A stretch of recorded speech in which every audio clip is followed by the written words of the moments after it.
5 list square estimator है, तो again similar है, आसान है। तो इसमें क्या है कि अगेन ये, लेकिन यहाँ पे बीटा नॉट को एग्जैक्टली जीरो कर दिया, beta not is not unknown parameter अब। तो least square estimator one variable function होगा अब, ये है। तो पढ़ लो सब लोग, 5 डेटा पॉइंट दे दिया है, पूछ रहा है list square estimate of beta one, है ना। तो यहाँ पे जो लिस्ट स्क्वायर एस्टिमेट का होता है कि सबसे पहले आप एक फंक्शन बनाओगे, यहाँ सिंग एक ही अननोन पैरामीटर वो है बीटा वन, तो ये होगा summation epsilon I square I from 1 to n, यही ना। तो ये आ जाएगा Y I minus beta one X I whole square I from 1 to n, ठीक। वाई आई गिवन पॉइंट जहां दे रखा है, एक्स आई तुम पुट भी कर सकते हो, n यहाँ 5 है, n 5 तक जा रहा है, और एक्स आई वाई आई पता है हमें। अननोन पैरामीटर क्या है, beta one is a parameter.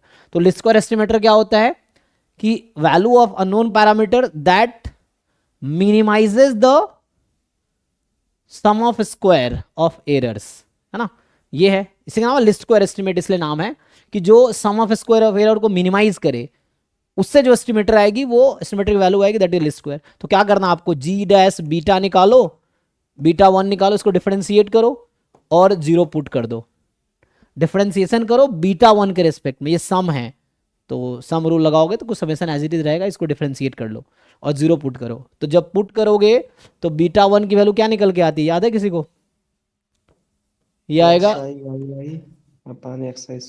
Summation x I square, ये निकल के आएगी। और आपको सारी वैल्यू पता है, अब आप है ना ओपन करोगे, न्यूमरेटर है x1y1 plus x2y2 plus x3y3 plus x4y4 plus x5y5, denominator है x1 square plus x2 square plus x3 square x4 square x5 square, सब ऐड कर दो तो पुट कर लो, आ जाएगा आंसर, ठीक है ना। 2 5 10, फिर ऐसे ही 1 6 6, 3 4 12, फिर 2 3 6, एंड यहाँ पे आ जाएगा 4 6 24, ये हो गया न्यूमरेटर। ऐसे डिनोमिनेटर में x का स्क्वायर करना है, तो 4 x1 स्क्वायर, फिर 1, फिर 9, एंड यहाँ से 4 और यहाँ से 16। सॉल्व कर लो कितना आता है देख लो, जिनका आंसर आया किसी का पुट कर लीजिए। 1.7 आ रहा है सर। 58/34। सो ये 1.7 आता है ना, ओके ठीक। राउंड ऑफ 2 डेसिमल प्लेस, तो आपको 2 डेसिमल तक लिखना पड़ेगा, 1.7 समथिंग होगा ना, देखना पड़ेगा आपको।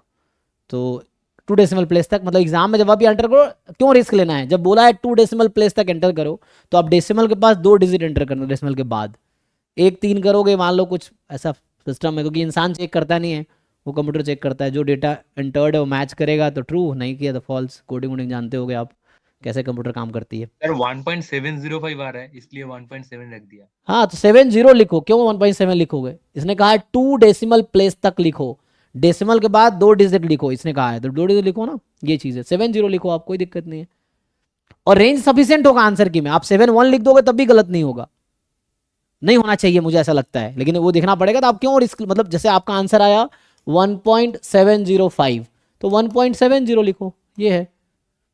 सर सिर्फ 1.7 लिखते हैं तो टेस्ट में भी गलत आ जाता है।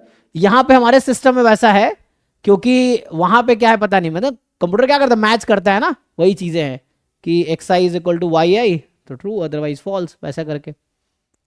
तो इफ एल्स लगा रहा है वो, है ना, तो if this then true, if false, if not then false, ऐसा है एल्स, तो वैसा है वो, सब कोडिंग है उसमें। तो